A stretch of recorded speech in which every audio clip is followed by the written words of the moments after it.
Curhat Dio usai racuni ayah, ibu dan kakaknya ngaku diperlakukan tak adil, polisi ambil sikap. Kasus Dio, pemuda yang tega meracuni ayah, ibu dan kakaknya sendiri di Magelang hingga kini masih menjadi perhatian publik.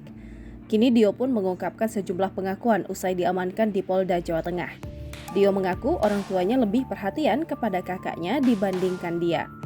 Terkuak curhatan pelaku pembunuhan 3 anggota keluarganya sendiri, Dio Dava Syahdila, kepada penyidik Polda Jawa Tengah.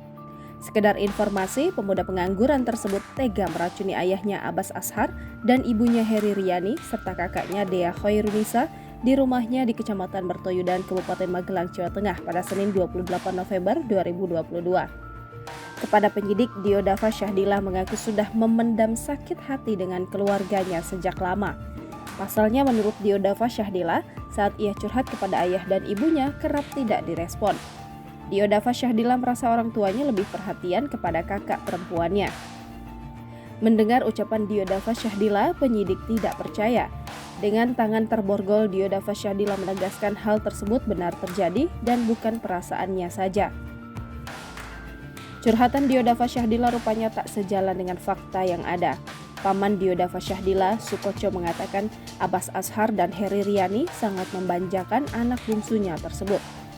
Dengan kepandaiannya bersilat lidah, Dio membohongi keluarganya agar bisa memperoleh uang dalam jumlah besar.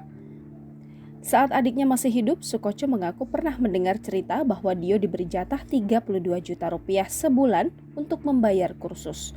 Namun saat ditegur, orang tua korban justru enggan melakukan pengecekan dan percaya sepenuhnya pada pemuda tersebut.